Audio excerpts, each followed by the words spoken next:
Over the past few years, Maine Maritime Academy has been honored to host some very powerful individuals, including the likes of Joseph Dunford, the chairman of the Joint Chiefs of Staff, and United States Senator Susan Collins. It gives me a great sense of personal pride, and it is indeed an honor to introduce someone of similar stature, Ross LaJeunesse. Ross is global head of international relations for Google, where he oversees the company's efforts to advance a free and open internet around the world, advancing the internet's role in all aspects of our day-to-day lives. Mr. LaJeunesse has been with Google for 10 years and previously served as head of government affairs for the company's Asia-Pacific region. He began his career at Google leading government affairs in the Western United States. Before joining Google, Ross served as Deputy Chief of Staff and Senior Advisor to California Governor Arnold Schwarzenegger. Earlier in his career, Ross was Chief of Staff to California's Chief Financial Officer, overseeing a strategic redirection of the agency's 1,000 staff and $150 million annual budget. Prior to that, he served as Chief of Staff at the California Public Utilities Commission, and for a time, he was Vice President and General Counsel at Avesta Inc., an early internet infrastructure company. Ross began his career as an assistant to United States Senate Majority Leader George Mitchell from Maine, and then went on to serve as Senator Edward Kennedy's chief advisor. Ross graduated magna cum laude and Phi Beta Kappa from Dartmouth College with a degree in Asian Studies and studied advanced Arabic at the American University in Cairo. He received his law degree with honors from Harvard Law School. Ross is the older brother of Casey LaJeunesse, a Maine Maritime Academy graduate from the class of 1995, who was regimental commander from 1994 till 1995. After Casey passed away in 1988 from a diving accident, Ross and his family established the Casey LaJeunesse Memorial Scholarship here at the Academy. Ross is joined today by his parents, Norman and Pearl, and his sister, Renee. The Casey LaJeunesse Memorial Scholarship provides funding to young men and women who are members in good standing in the regiment with preference to midshipmen in regimental leadership. You know that one of my fondest goals is to enable any qualified high school student who wants a Maine Maritime Academy education to be able to afford to attend, despite their personal financial circumstances. I deeply appreciate that Casey's legacy here at the Academy is being realized through young people who are able to attend in his name. Since 2010, there are 7 students whose lives have been touched by Casey LaJeunesse. Ladies and gentlemen, it is an honor for me to introduce Casey's brother, Ross LaJeunesse. Thanks so much. Appreciate it. I want to, can everyone hear me all right? The mics are hot? Okay. I want to thank President Brennan for a very generous introduction. It's really an honor to be here with all of you today. The last time my family and I were on the campus was 23 years ago for Casey's commencement. And I remember the day. We were very, very proud of him, as we still are. I also remember the day because there's a photo of all of us standing in front of Levitt, this very building, shivering, freezing cold in May. So that's a memory that I'm not going to soon forget because of that. But my family and I are really incredible fans of this school because of what it stands for, because of the role it plays here in our home state of Maine, and mostly because of the impact it had on the life of my brother Casey. You know, the truth is that Casey barely got into Maine Maritime. He was really not extremely motivated as a high school student. He didn't get particularly great grades. He didn't participate in a lot of extracurriculars. Although he was a very gifted athlete, he ended up quitting most of the sports teams that he participated in, even though the coaches were begging him to stay. He didn't lack intelligence or abilities. That wasn't the issue at all. But he wasn't motivated by his teachers and by the experiences he had in high school. Casey, despite being one of the most talented people I've ever met in my life, really, he had to take summer courses to be admitted here, and he had to go on an outward bound trip. And he struggled the first year he was here. He found the coursework and he found life in the regiment really difficult. But it was while he was here in Castine that something clicked. And 4 years later, as President Brennan mentioned, he graduated as regimental commander. He had secured a great job at Chevron. He went on to get his MBA and another master's in information systems. And at the time he died, he had recently been named one of the senior executives on the world's largest LNG facility, and had led teams in London, in Angola, and in California. And it's really that transformation from a high school kid to a leader that still fascinates me today. And I know that transformation happened in large part because of his time here in Maine Maritime. Now, don't get me wrong, he didn't love it here all the time, but without a doubt, this place set him on a course that the Casey that I knew in high school could have never imagined would be his life, would never have imagined would be the Casey toward the end of his life. So when President Brennan invited me here to speak, of course, we all jumped at it, the chance to do that. But I got a little more hesitant when he suggested I talk about leadership, because from my perspective, I think all of you here at Maine Maritime probably have as much to tell me about leadership as I could possibly talk to you about. The other thing, I'm going to be honest with you, is that leadership is one of those issues where everyone seems to have an opinion about it. Lots of people like to give their opinions, and I'm not sure that anyone is really in a position to tell anyone else much about it. They might have the answers for themselves, but that's not necessarily going to be your answer. And that's something I want you to think about, because everything I'm going to say now, I want you to take with a grain of salt, honestly. And it's not because I'm trying to lead you astray, but my thoughts are going to be from my own experiences and my own life. And maybe some of what I say will resonate with you. Maybe a lot of it won't, and that's fine. You're going to have to decide that for yourself. But I think the first step is exactly that. The first step to being a leader is ownership. It's ownership of your own life and ownership of what you're trying to achieve. Basically, it's about being your own person and having your own goals for your life. Ask that most simple and most powerful question that anyone can ask of themselves, which is, what do you want your life to be about?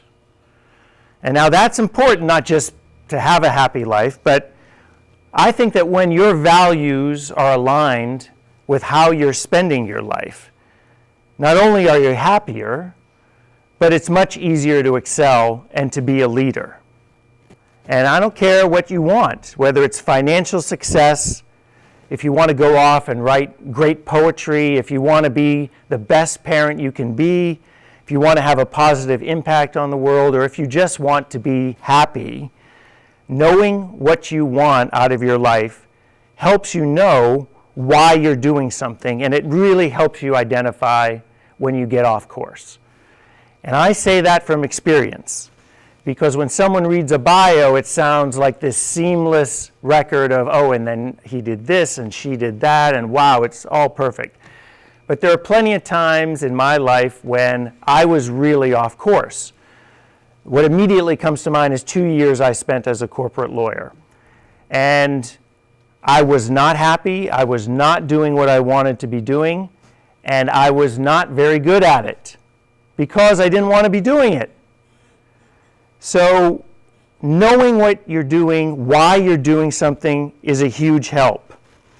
You know, it can be an awful feeling, honestly, to realize that you're working hard to climb a ladder, only to realize you're on the wrong ladder. And that's what happened to me. But as hard as it is to recognize that and get off it and go do something else, it's a lot easier than staying on a ladder where you don't belong. So I'm going to say a couple things, and I don't want any of you to take it as a criticism or in the wrong way. I don't want you to take it as a criticism of the regiment or of the wedge or of this academy, because I believe in those institutions very much. And I think I know their value and their importance. They teach discipline, they teach part of being a team and of being part of something greater than yourself. But I also think that 99% of the time, leadership doesn't look like it does in the movies. It doesn't look like General Patton ordering troops into battle. It's a lot more subtle, and it's a lot more difficult than that, which leads me to feel that a lot of what we're all taught about leadership, I think, is wrong, or have come to believe it's wrong. And there are three main messages I want to leave with you. And again, some of this may work for you, some of it may not. Please decide for yourself. The first thing is that leadership isn't about being in charge. It's really about motivation and persuasion. Even if you're in a military institution and there's a chain of command, true leadership is about motivating others and convincing them that the direction you want to go in, that you want to take them, is the right one. You may have the power to order them to do something. Your team, your crew, your company, and they'll follow those orders most likely. But what's not happening is that you're not motivating them to excel and to do great things, and you're not helping them to achieve your ultimate objective. They may follow your orders, but they're not going to be part of the solution with you. In order for that to happen, they have to believe in it and want to go there themselves.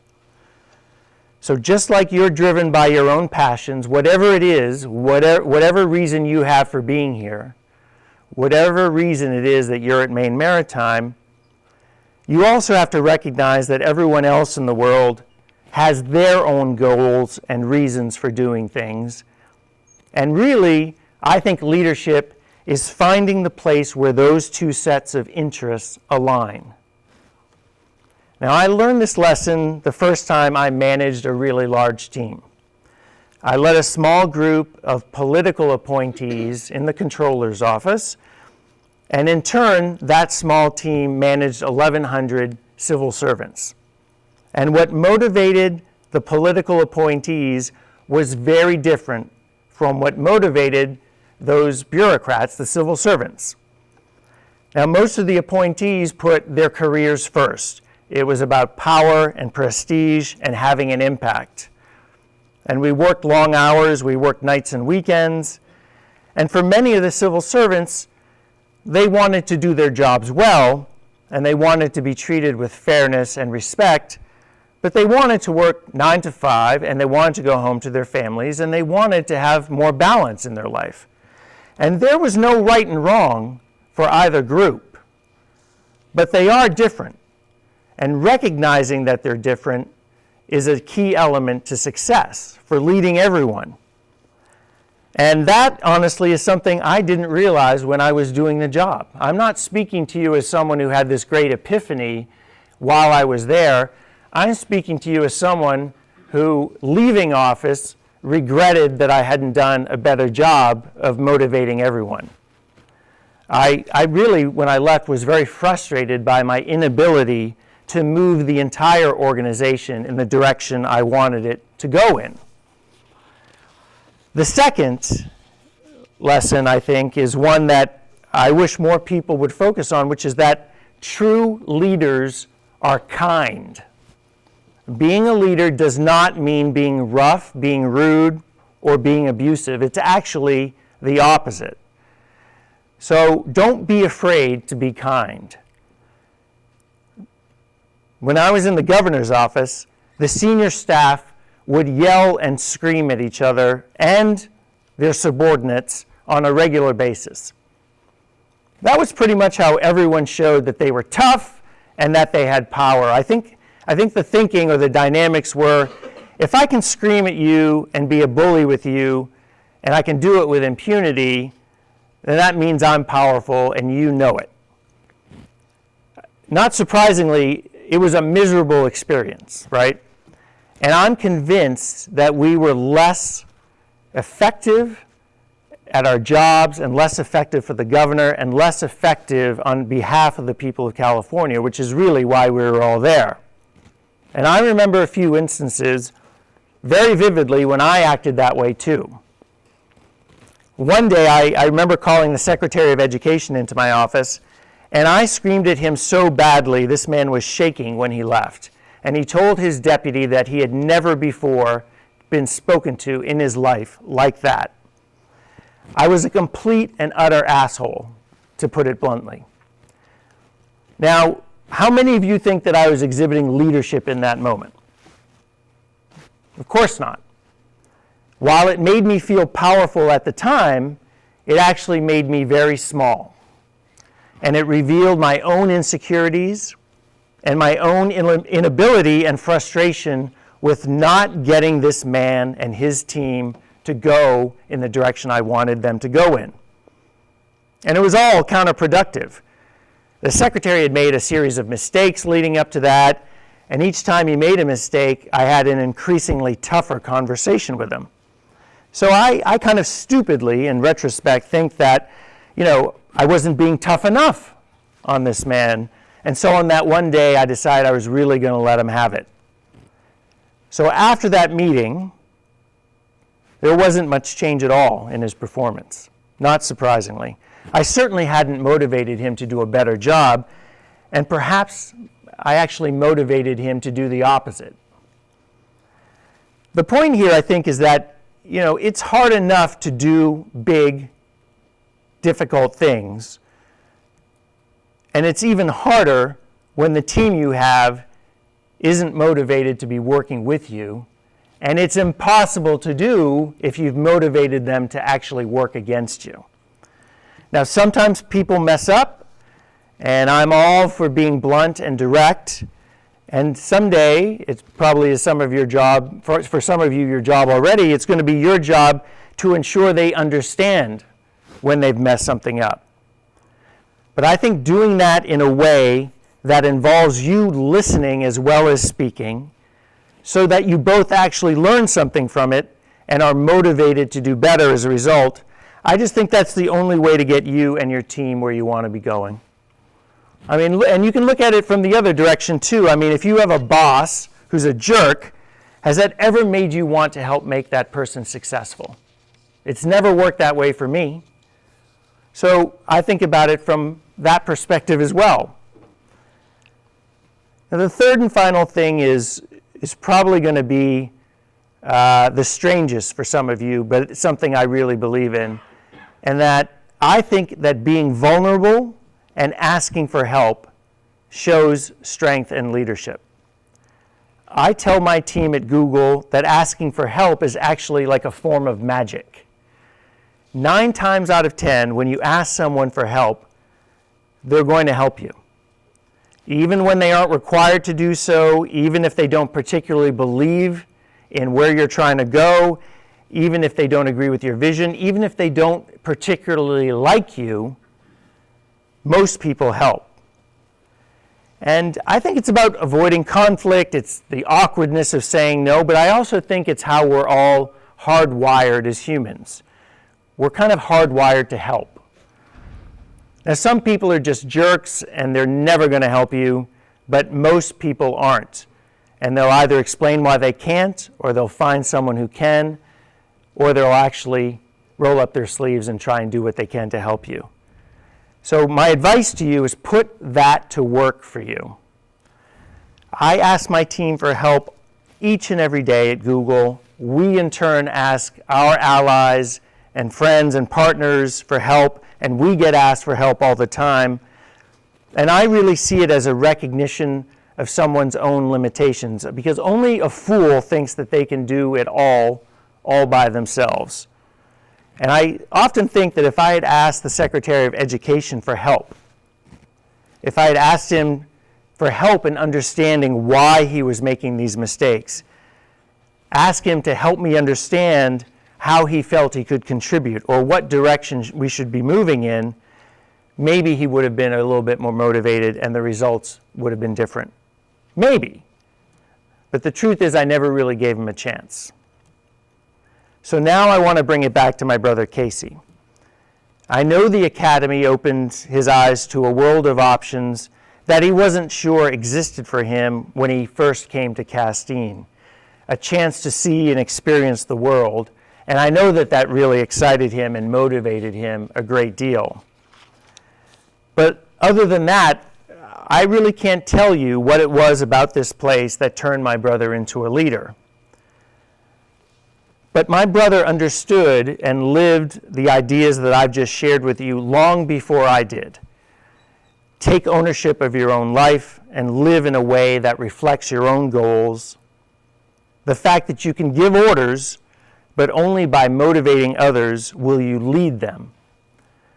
Remembering that true leaders are kind, and that being vulnerable and asking for help is actually a sign of strength and leadership. Maybe his mentors and other leaders here at the Academy helped teach Casey some of these lessons. Maybe he learned them on his own while he was here. It was probably a combination of the two. But honestly, I'm not sure it's all that important that we figure out what it was that changed Casey while he was here. But what is important is that you figure out why you're here and figure out your own answers, just like he did. And with that, just thank you again for having me. And I think we're going to do some Q&A if that's something that people want to do. Thanks very much.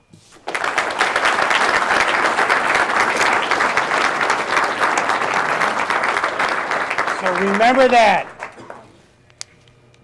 Motivation, kindness, the willingness to ask for help when you need it. So you'll answer some questions for me? Yeah, absolutely. Happy to. Eric, do you have the mic? Yep. Okay, if there are any questions.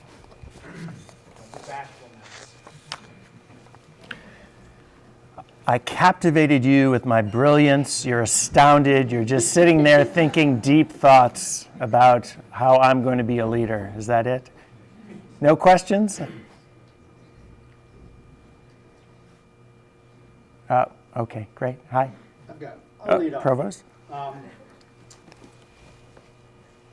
In my experience as a leader, primarily in the Coast Guard, certainly one of the most important things we discovered in moving that team in a common direction was having them understand not only their role, but the big picture goal. Could you speak to that, please? Yeah, absolutely. I mean, the way that I have found the most success as a leader is exactly what you said. At the beginning of every year, I sit down with every member of my team and we have a discussion about where are we going this year, why we're going there. And it's not me telling them, it's a conversation. Actually, it's usually led by them.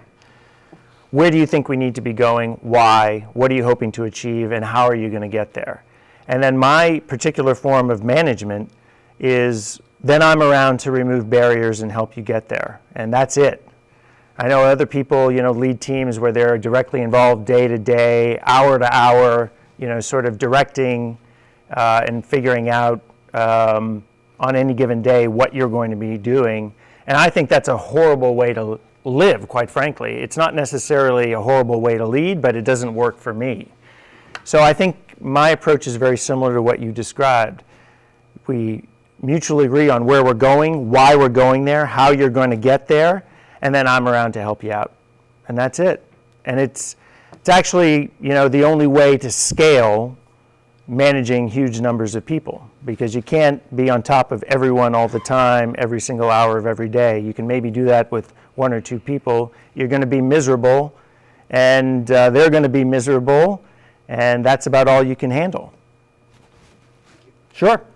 Sure. Kind of along with that question, it's just, I think all of us want to kind of live above the fray, but we get so caught in the day-to-day minutia of just checking emails. What do you do to help your team stay above that and really move forward toward these lofty goals?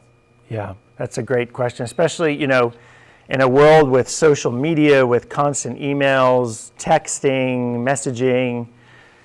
The first thing we do is what I described, like at the beginning of the year, there's a time set aside for us to decide how we're going to spend the coming year, what we're going to achieve, and how we're going to get there. And then honestly, I do regular check-ins, with them to make sure, gently how they're spending their time. But it's almost a question that each of us needs to answer for ourselves. And it comes down to developing an approach where you're not completely reactive all the time. So I actually schedule time. I have time on my calendar it's called DNS, where my assistant and everyone on my team knows that is time for me to do reading, to do some thinking, and to do some writing. And I have to be really disciplined about it. Like, I'm not in front of my laptop when I'm doing it, because the demands on your time never go away. You're always going to get requests. People are always going to want your attention. And if you don't carve that time out for yourself on some regular basis, then you spend all your time sort of running around chasing things, reactive, And it's very important, if you're leading people in any capacity, to proactively be defining where they're going. Hi. What do you think the best part about working for Google is? For me, and that's a different answer. The question was, what's the best part of working at Google? So I've had the benefit of being there for 10 years now.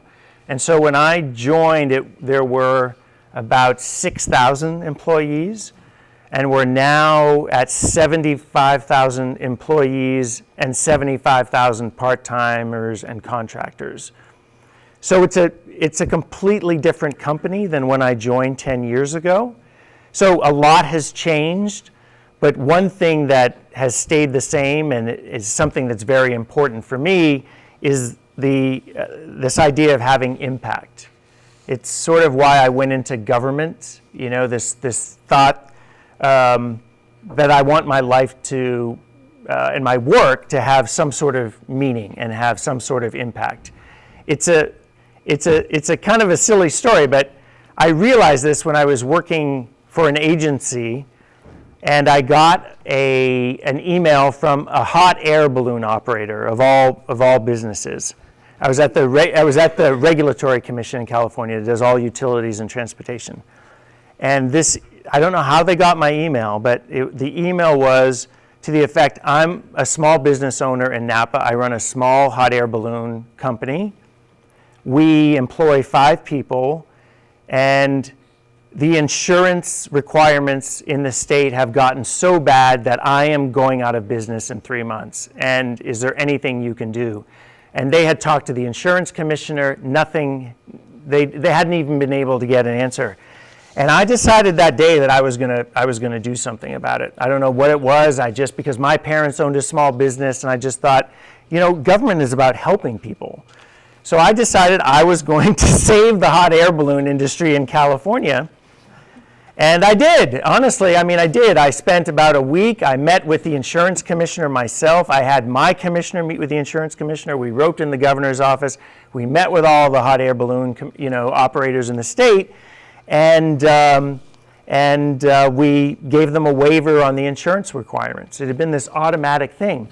And I say all this because when I left the office that night and I went to the gym, I'd never felt so high in my life. Like, I just felt like I really did something today. I saved a bunch of jobs in the state of California. I did that myself, and I just thought, I'm addicted to this sort of thing.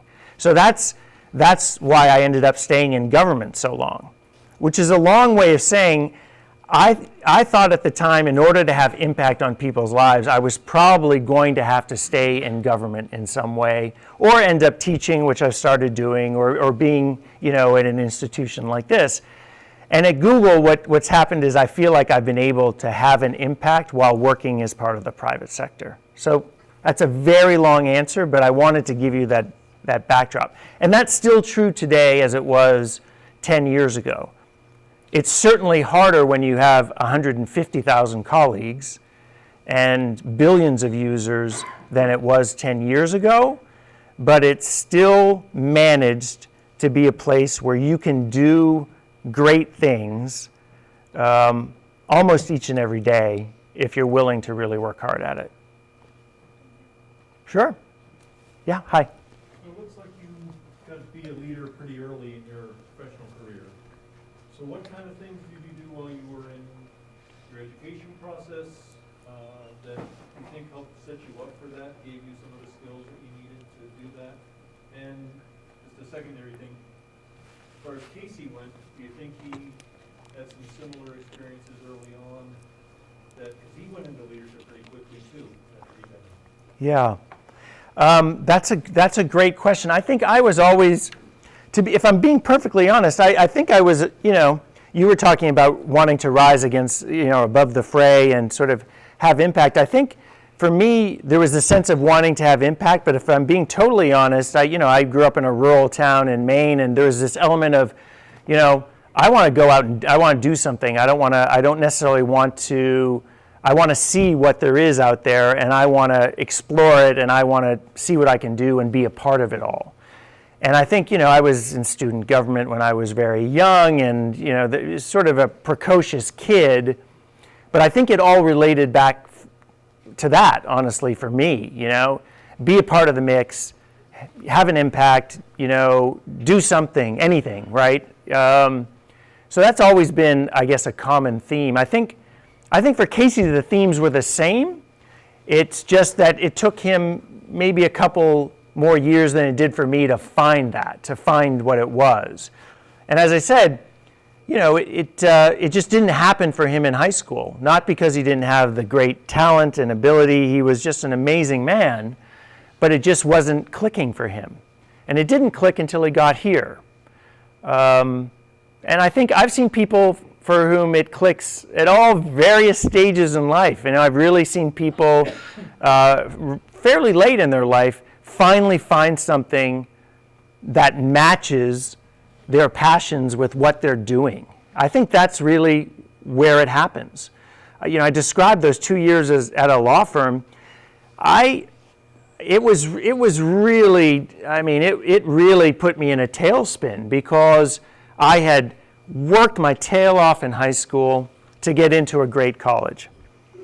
And I worked hard in college and really took advantage of it. And part of that was I was driven, I want to expand, always expand what my opportunities are.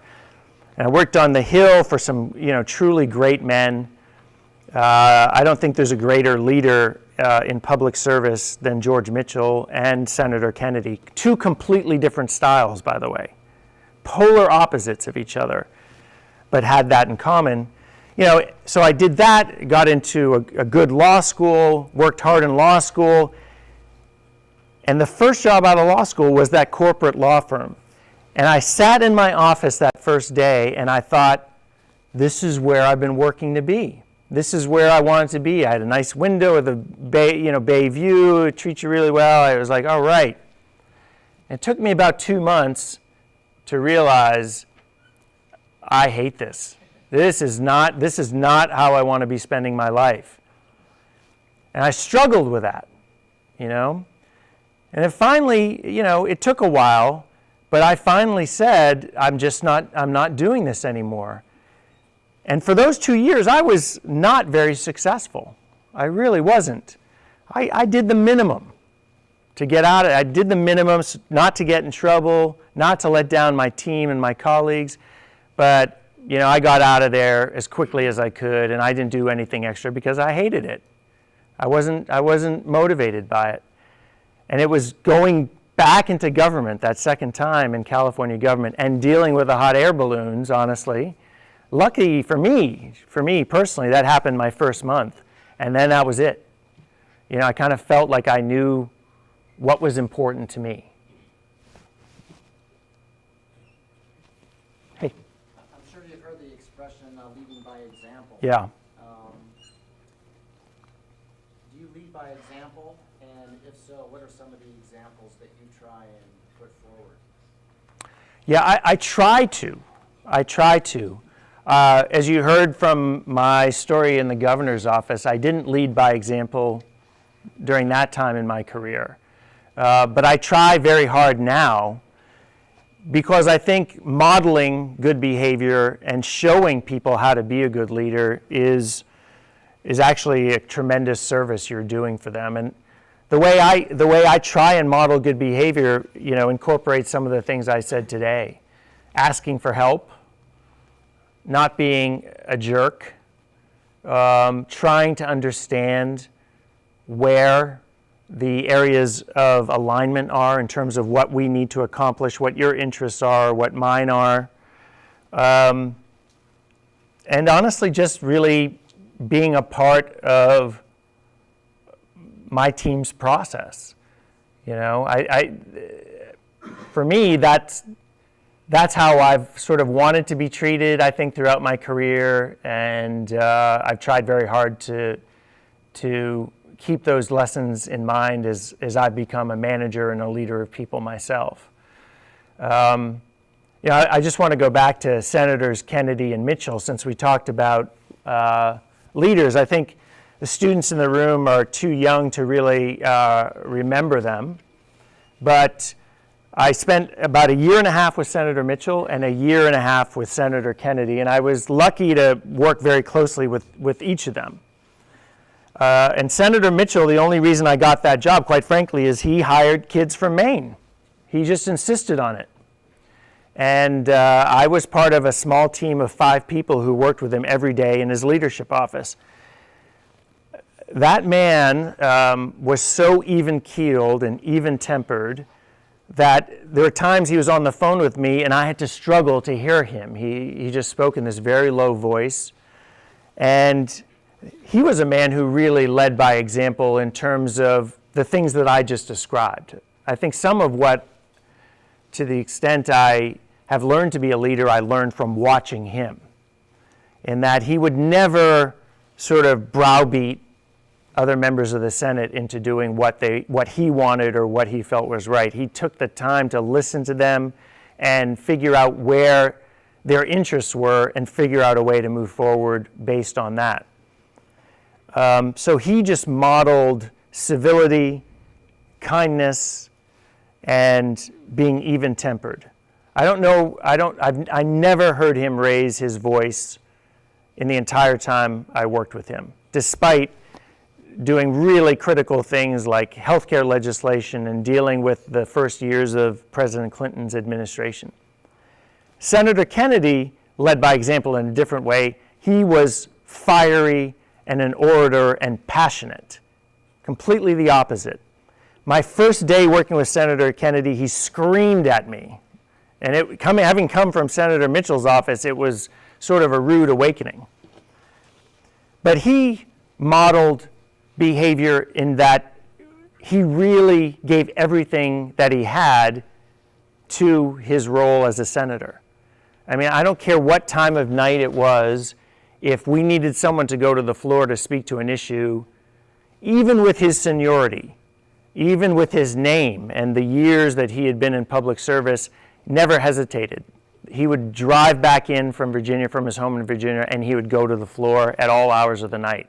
So it was that passion and zeal and fighting for what he believed in. 2 different models, I think, and I think I've chosen more of the Senator Mitchell path, but I also think, you know, it's people lead in different ways and model different behavior, and it's part of growth as a leader to figure out your model and how you're going to lead by example. Thanks. In the back, thanks. Slightly different pace of question, but just curious how long your brother stayed out on a license for. You mentioned you work with Exxon and wondering how much he advanced his license into the leadership role. Yeah, I don't, he shipped, he was, so he spent his summers shipping, I know that, and then, how long was he shipping for Chevron? Do you guys, a year and a half, 2 years maybe? Maybe 2 years, and then they based him at headquarters in Chevron, and he started doing IT systems, so a completely different form of engineering. But I always remember him talking, we were roommates together for 2 or 3 years in San Francisco while he was working at Chevron and I was doing law. And he always used his experience on a ship to advance what he was doing. A lot of what he was doing was implementing new IT systems on these massive ships, and he knew how to talk to the crew and knew how to talk to the team on board so that they would go to him. But I don't know in terms of advancing his license how far he got or, yeah. Got a second, Ross. You got a second? You got a second. And stop shipping. Then he stopped shipping, went to graduate school, and went back. Can you speak on your experiences with building trust within your subordinates so as not to micromanage, and also have you been guilty of that yourself? Of micromanaging? Yes, sir. Yeah, I have been guilty of micromanaging. Yes, sir, I have. If we could get the secretary here, I'm sure he would tell you that I was not only an asshole, but a complete micromanager. But I think how I instill trust is by the way I actually deal with my team. Like there have been moments when I have been watching what they're doing more than I think they know, possibly, and I've deliberately chosen not to intervene or jump on top of them because I want them to make a decision whether to bring me in or figure it out on their own. And almost every single time, they've made the right decision. And I think that takes trusting them to some extent. Honestly, it takes hiring well too, to be perfectly honest, because in order to have, I have an amazing team. They know exactly what they're doing. And we've been working together as the same team for about 3 years now, which is very unusual at Google with a lot of movement. And I think a lot of that comes from a relationship that we've built based on trust.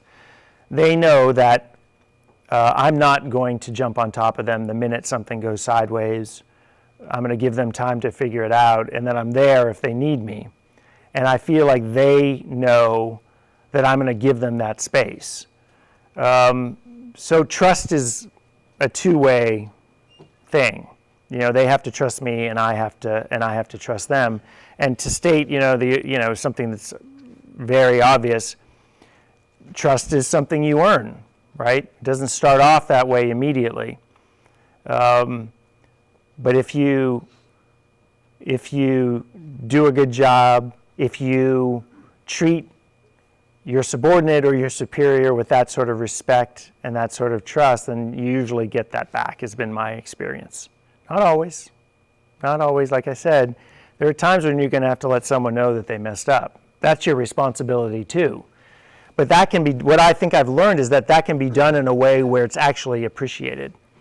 If it's done in a way where, look, I'm coming to you, I saw this happen, I think that was a mistake, and I think this is what went wrong. What did go wrong from your perspective?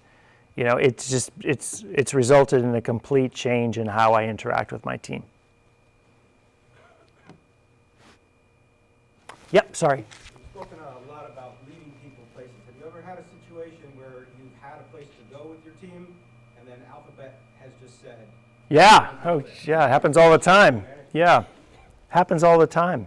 Products that we've worked on, where there's either been a major change in the product design or denigrating the product or just pulling it back before it launches. That happens all the time. That is part of, but that's something people know they've signed up for when they come to a place like Alphabet or a place like Google. It's just part of what makes it fun and exciting. Part of it can be frustrating too. But It happens a lot. Or there'll be, we've got a certain plan of engagement at the UN, and the UN changes what its priorities are going to be that year. And how do you deal with that? And you can spend time, getting upset and asking, why didn't we know that? Why didn't we predict that? But I just find it's easier to just, figure out where you go then. We spend very little time looking backward. We just don't have time to do it. So it happens all the time. I think it happens in every environment, in every context. But when you're working for a tech company and product launches happen as often as they do, it just becomes part of what you look for when you hire. A tolerance for ambiguity is probably one of the key things that I look for when I'm hiring someone. How comfortable are you not knowing what the answer is, but also motivated to try and find the answer with me? That's a key part of the job. And some people don't want that, honestly. I get it. Some people, they just don't want it. They don't want the stress of it. They don't want the challenge of it. They want different things. But I found that in hiring and in leading people, that's probably one of the key criteria that I have to use. Yeah. How would you mentor or advise Mark Zuckerberg this week? Mark has had a public image problem ever since The Social Network. That movie came out, to be perfectly honest. An image that has really held him back, and I think held the company back. I think we saw this week him trying to address that. There were, I think, things I would have done differently had I been advising him, both in terms of strategy and some of his responses. But I think what the key thing he had to do this week was exhibit some form of humility and understanding that things had gone wrong. And I think that is a change from the image that he's had, the past couple of years, certainly. And even in his remarks, he sort of has changed course from what he might have said a couple of years ago. So I think, I've not testified before the U.S. Congress. I've testified in front of other legislative bodies. It is a very hard thing to do, because you can show up with your 6 pages of talking points and think you're going to be able to hit your messages and it's going to go exactly the way you want. And that's never, ever the way it works out, ever. That's not what it's designed to do. I remember the first time I testified, I had my remarks, and I got 2 sentences in before I got interrupted. And I had that same look I have right now, just sort of like, what? And, a series of questions designed to make you stumble, all that sort of thing. So I respect him for the job he did this week. And I mostly respect him for recognizing that he has had a public image problem that he needs to address. I mean, tech right now has an image that it needs to address. It's beyond Mr. Zuckerberg. When I started at the company, I would do talks, and the questions were like just these incredible softballs, like, Google is so wonderful. Like, what are you going to do next? That was literally a question after remarks, like, okay, great, or how do I get to work at Google? All that sort of stuff. And now the questions are different. Like, what are you doing with my data? What are you about? How are you making sure that my data is secure? How are you making sure that foreign influences don't impact our elections? Those are really important questions and tough questions, but they're a different type of conversation than tech has had to have until very recently. I think it's a necessary and important conversation because I still believe that technology companies are making the world a better place and changing the world for the better. We can cite all sort of examples where there have been problems and mistakes, but there's no doubt in my mind that technology has made the world a better place. We just have to do a better job proving that point and proving that case now than we've had to in the past. There's also, to be honest, there's a pendulum to these things. You know, if you're a journalist or you're someone, you know, reading the media, you get tired of writing and reading the same stories over and over again. Oh, tech is amazing, tech is wonderful, everything is great. And so we're dealing with the other side of the pendulum. And my hope and my belief is that if we do a better job of explaining how tech is making the world a better place, then the pendulum is going to even out a little bit and we'll get back to a better place. Yep. Thank you for being here, sir. Sure. On that note of technology and the developments, since we're all getting into the maritime and or logistics industries, what do you see on the horizon for our careers the next 10, 20 years down the road that are significant integrations of technology in the field that we're going into? Yeah.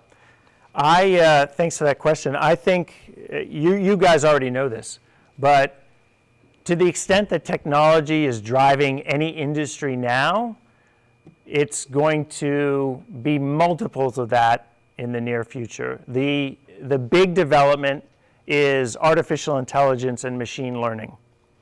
That is going to change everything that we do and how we do it, and it's probably hard to think of an exception to that. Sundar, who is our CEO, says that Google is an AI company first now. I remember when I joined, I think we were a search company, and then there was a period where we were a mobile-first company as we all moved to mobile devices, and now it's machine learning and AI. So basically, you know, the concept here, and this has been proven, is that you can code machines where they are learning how to code themselves and solve problems that you haven't even particularly put in front of them.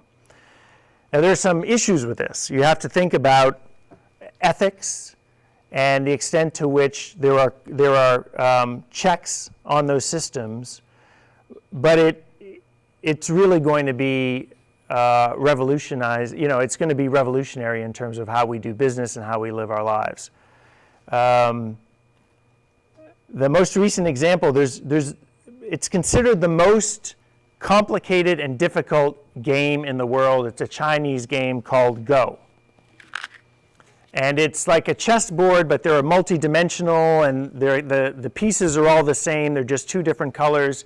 I spent 3 years living in China. I can't pretend to tell you how it's played. So the master, there's one guy who's considered the grand master of Go in the world. And we designed a program to play against him. And within a couple games, it beat him. And the key part of that is we didn't provide inputs, oh, when he does this, you do this. We just had the code sort of watch itself and learn from itself, and it taught itself how to play the game better. Just to give you an example of where it's going.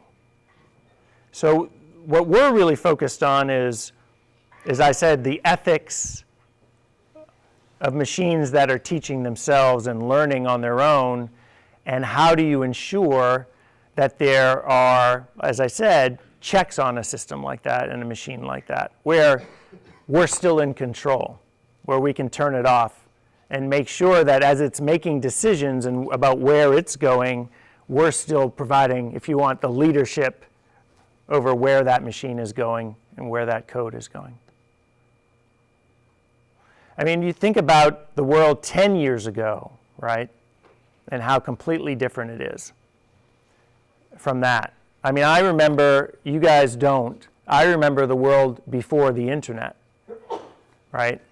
And how difficult and different everything was, especially if you're growing up in a rural part of Maine, you know? My ability to understand the world was so limited. And my ability to speak to the world was so limited. You know, it was the local paper. We actually, did any of you still have encyclopedias in your homes growing up? Yeah? Big set of books, published.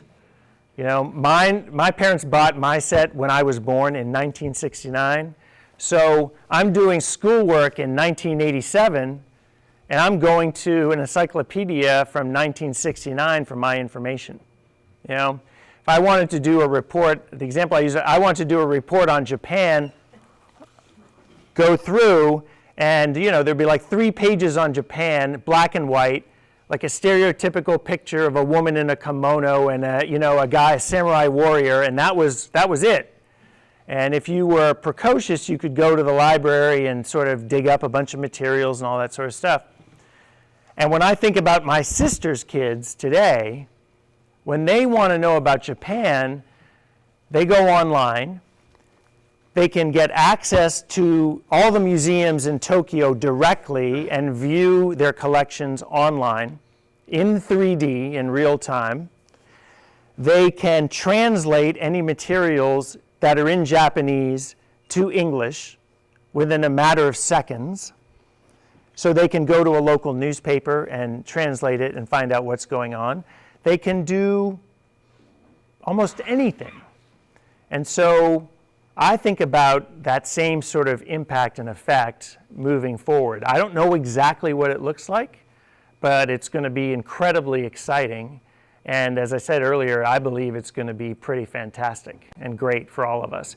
Because of that, you know, I think we often focus on the problems, as we should, but I feel like in this, as we were talking about the pendulum, in this tech backlash, I don't want that to consume the narrative. I don't want people to only focus on the negative things, the things we need to fix, because we need to be excited about this stuff and recognize that it's really every day making people's lives better, from helping them find where they're going. I remember getting lost. And who gets lost anymore if you're using a mapping device? That is literally something that happens very rarely. That was something I did on a weekly basis when I was growing up and driving. I was getting lost, wasting time searching around, not asking people for directions, you know, that sort of stuff. You know, there's so many examples of that, and I just don't want that to be lost as we ask the really tough questions about the issues that I just described earlier. And we should be having those conversations. But it's going to be exciting and amazing. I don't know enough about the maritime industry. I've never shipped out. I didn't live with my brother long enough to really understand all that he did, but I can tell you it's probably going to revolutionize everything that's currently being done right now in some way or another. All good? Thank you very much. I really enjoyed speaking with you.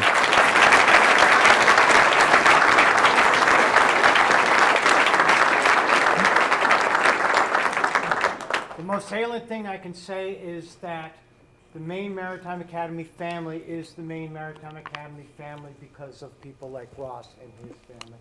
Thank you so much for being here. Thank you.